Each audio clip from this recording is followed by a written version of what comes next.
What if a letter hidden in a book could unlock a door you sealed shut 5 years ago, and behind that door wasn't just memories of loss, but a chance to live again? Miles Brennan thought he had buried his heart with his wife Rachel until one stormy night forced him to face the apartment. He abandoned the grief he carried, and two strangers who would shatter the walls he built around himself. This is a story about a man who stopped living, a little girl who reminded him how to feel, and a woman who showed him that love doesn't replace what we've lost. It just makes room for something new. Stay with me, because what happens next will change everything. You thought you knew about second chances.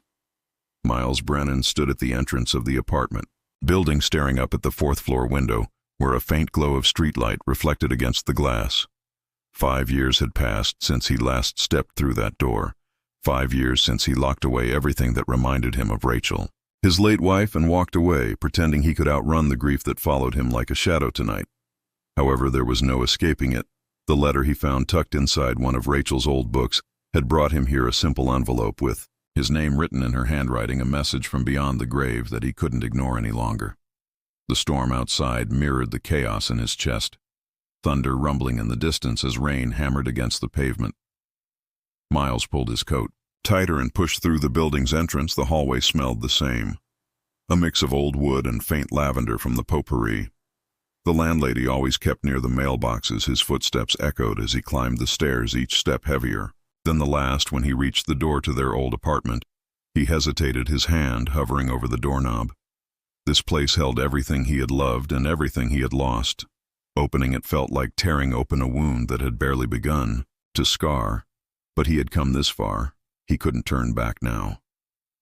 The key turned with a soft click, and the door swung open, revealing a space frozen in time. Dust particles danced in the beam of his flashlight, settling over furniture covered in white sheets. The air was stale and thick with the weight of absence. Miles stepped inside and closed the door behind him, sealing himself in with the ghosts of his past. The living room looked exactly as they had left it. Rachel's favorite armchair sat by the window. A stack of books still piled on the side table, her reading glasses resting on top. Miles walked over and picked them up, running his thumb over the frames. She had worn these every night, curled up in that chair with a cup of tea and whatever novel had captured her attention that week. He could almost see her there, laughing at something she read, her eyes bright with life. The memory was so vivid it hurt. He moved through the apartment slowly, letting himself remember the kitchen where they had cooked together, dancing to old jazz records as they chopped vegetables and argued playfully over how much garlic was too much. The bedroom where they had shared whispered conversations in the dark, planning a future they would never get to live. The bathroom where Rachel had stood every morning humming while she got ready for work. Miles touched the doorframe of each room as if anchoring himself to the past, afraid that if he let go, the memories would slip away forever. But they were already slipping, weren't they? 5 years had dulled the edges, softened the details. He could no longer remember the exact sound of her laugh or the way her voice rose at the end of a question. Time was stealing her from him piece by piece, and there was nothing he could do to stop it. The letter in his pocket felt like a weight pressing against his ribs. He pulled it out and stared at the envelope. He hadn't opened it yet. Couldn't bring himself to, because once he read whatever Rachel had written, it would be the last new thing he would ever hear from her, the last piece of her that hadn't already been touched by grief. Miles sank into the armchair and set the letter on his lap, his hands trembling as he tried to steady his breathing. Outside, the storm raged on, lightning flashing through the windows and illuminating the room in brief bursts of white. He sat there for what felt like hours, unable to move, unable to think, just existing in the space between the past and the present. A man trapped in a moment he couldn't escape. It was the sound of crying that finally pulled him out of his paralysis. Faint at first, then growing louder, coming from somewhere outside the apartment. Miles frowned and stood up, walking to the window. He looked down at the street below but saw nothing. The crying continued, and he realized it was coming from the hallway. He opened the door and stepped out into the dimly lit corridor. At the far end near the stairwell, a small figure sat huddled against the wall. Miles approached slowly, his footsteps cautious as he called out softly, asking if someone was there. The figure looked up, and he saw it was a little girl, no more than 7 or 8 years old, with wide, tear-filled eyes and a scraped knee that was bleeding through her torn tights. Miles knelt down beside her, keeping his voice gentle as he asked what happened. The girl sniffled and wiped her nose with the back of her hand, explaining between sobs that she had been running in the hallway and tripped over her shoelaces. She said her name was Maisie and that she lived on the 3rd floor. Her mom was at work, and the babysitter had fallen asleep, so she had been playing by herself. Miles felt a pang of concern mixed with something he hadn't felt in a long time, an instinct to help to protect. He asked Maisie if she wanted him to take her home, but she shook her head and said she didn't want to wake the babysitter because she would get in trouble for leaving the apartment. Miles smiled despite himself and asked if he could at least clean up her knee. Maisie hesitated, then nodded, and Miles carefully scooped her up, carrying her back to the apartment he had just left. Inside, he set her down on the couch and found a first aid kit in the bathroom, thankfully still stocked with bandages and antiseptic wipes. He cleaned the scrape as gently as he could, Maisie wincing but staying brave the whole time. When he was finished, he placed a colorful bandage over the wound and told her she was all set. Maisie looked up at him with big, curious eyes and asked why he was in this apartment if nobody lived here. Miles paused, unsure how to explain grief and loss to a child. He settled for telling her that it used to be his home a long time ago, and he was just visiting. Maisie seemed to accept this, and then asked if he was sad because he looked like her mom did when she missed Maisie's dad, who had gone away. Miles felt his throat tighten, and he nodded, admitting that yes, he was a little sad. Maisie reached out and patted his hand with a seriousness far beyond her years, telling him that it was okay to be sad, but that he shouldn't stay sad forever because then he might miss all the good stuff that comes after. Her words hit him like a punch to the chest, simple and innocent, but carrying a truth he had been avoiding for 5 years. Miles thanked her, his voice rough, and Maisie smiled, a gap-toothed grin that lit up her whole face. Just then there was a knock at the door, firm and urgent. Miles stood and opened it to find a woman standing in the hallway, her face flushed with panic, her dark hair pulled back in a messy ponytail. She looked past him and her eyes landed on Maisie, relief flooding her features. Before anger quickly replaced it, she demanded to know what was going on, her voice sharp with fear and protectiveness. Miles held up his hands, trying to explain that he had found Maisie in the hallway with a scraped knee and had just been helping her. But the woman wasn't listening. She pushed past him and gathered Maisie into her arms, checking her over, frantically asking if she was okay. Maisie assured her mom that she was fine and that the nice man had helped her and even put a bandage on her knee. The woman looked up at Miles, her expression still guarded, but the sharpness in her eyes softening slightly. She asked who he was and why he was in this apartment. Miles introduced himself, explaining that he used to live here with his wife and had come back to pick up some things. The woman studied him for a moment as if deciding whether to believe him. Then she sighed and introduced herself as Elena, Maisie's mother. She apologized for her reaction, saying that coming home to find her daughter missing had terrified her. Miles told her he understood completely and that he was just glad Maisie was okay. Elena thanked him, her voice quieter now, and picked Maisie up to carry her home. But as she turned to leave, Maisie looked back at Miles and waved, telling him not to be sad anymore. Miles waved back, feeling something crack open inside his chest, something that had been sealed shut for far too long. After they left, Miles stood alone in the apartment again, the silence pressing in around him, but it felt different now, less suffocating, more like a space waiting to be filled. He looked down at the letter still sitting on the armchair where he had left it, and finally he picked it up and tore open the envelope. Inside was a single sheet of paper covered in Rachel's familiar looping handwriting. Miles sank back into the chair and began to read. The letter was dated just a few weeks before Rachel's death, written during one of her last clear moments before the illness took her completely. She told him how much she loved him, how grateful she was for the life they had built together, and how she didn't want him to spend the rest of his life mourning. She wrote that she had lived fully and joyfully because of him, and that she wanted him to do the same even after she was gone.